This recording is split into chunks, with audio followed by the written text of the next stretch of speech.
In colonial India, the British government had a problem with cobras. There were too many of them in Delhi. So they offered a bounty for every dead cobra citizens turned in. The logic was impeccable: more bounties, fewer cobras. What happened was the opposite. Citizens began breeding cobras to collect the bounty. When the government discovered the scheme and cancelled the program, the breeders released their cobras. Delhi ended up with more cobras than before. It is called the cobra effect.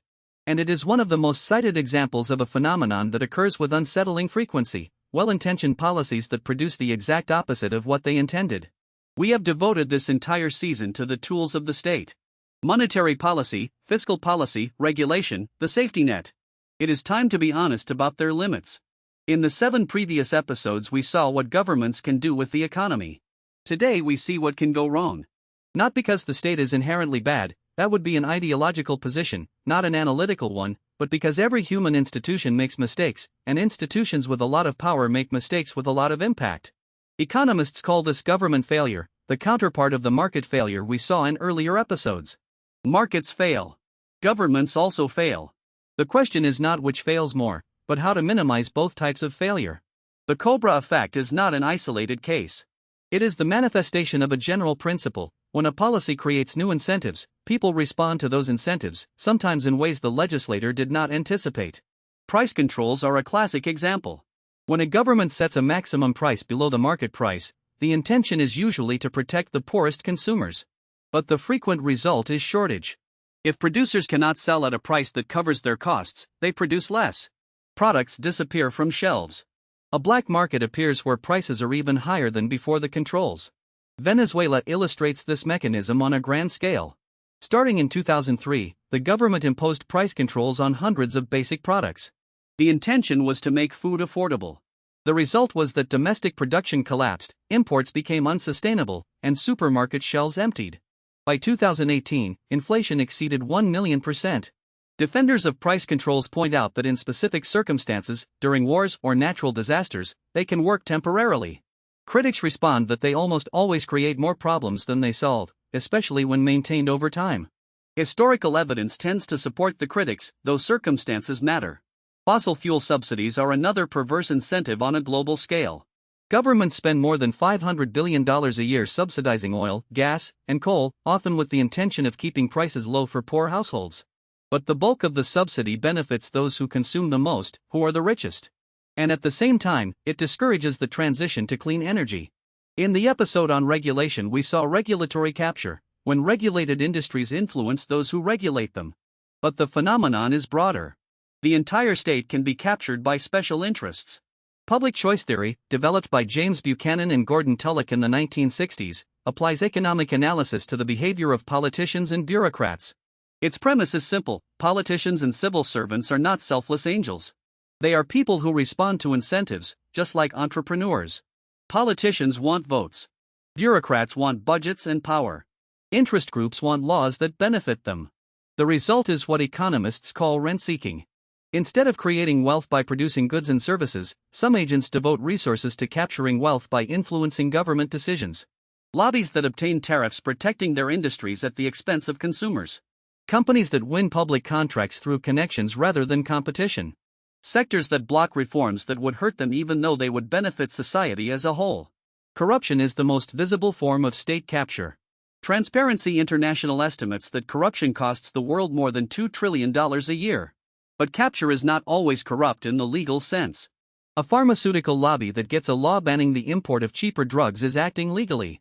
But the result is the same: private benefit at public expense.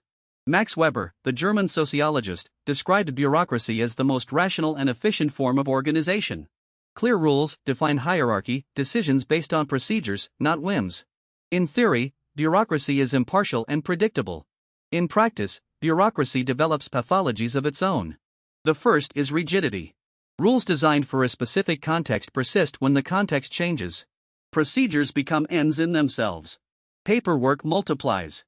Adaptability declines. The second is expansion.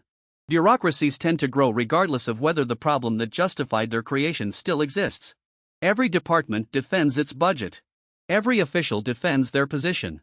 Parkinson's law, formulated half-jokingly in 1955, states that work expands to fill the time available to complete it. Parkinson was writing about the British Admiralty bureaucracy, which grew 78% while the fleet shrank. The third is information asymmetry. Bureaucrats know more about what they do than the politicians who supervise them and the citizens they serve. This informational advantage can be used to protect bureaucratic interests, conceal inefficiencies, or resist reforms. None of this means bureaucracy is unnecessary. A society without public administration would be chaotic. But recognizing bureaucratic pathologies is essential for designing institutions that work. Many of the worst state interventions were not malicious.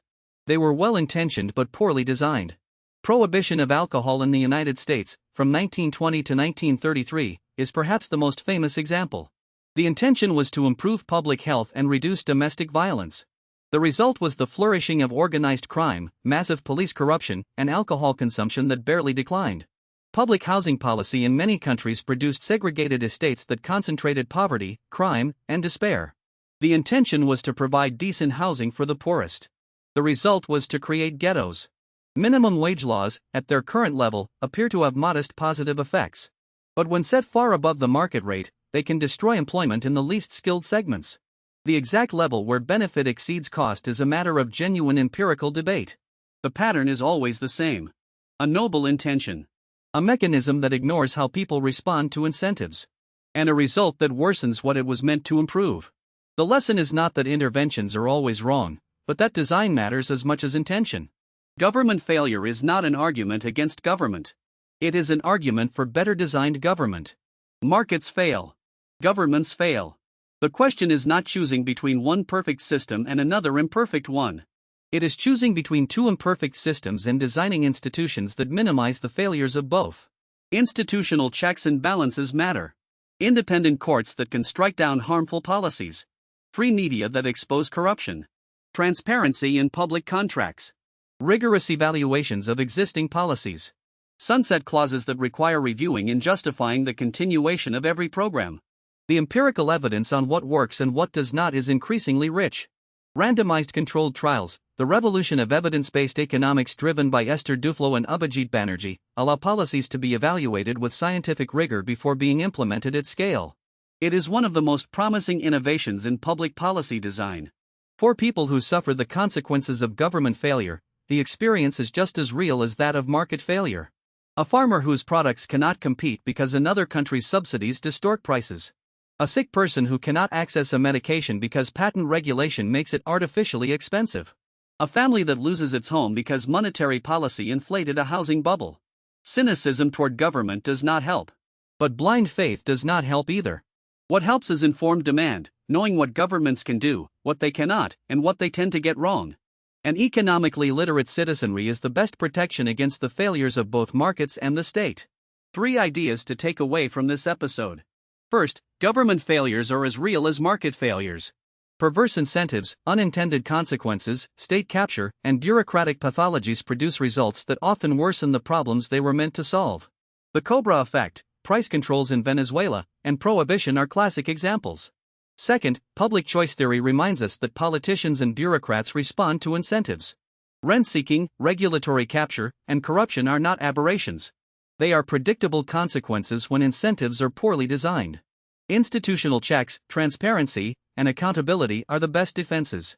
Third, the question is not state yes or state no. It is well-designed state or poorly designed state. Evidence-based economics, with controlled trials and rigorous evaluations, offers tools to improve public policy. Intention is not enough. Design is everything. Part 13 has explored what governments do with the economy, the tools, the successes, the failures. In Part 14, we leave the 20th century behind and face the economic questions of the 21st. Digital money, artificial intelligence, climate change, and the future of work. Everything we have learned so far converges there.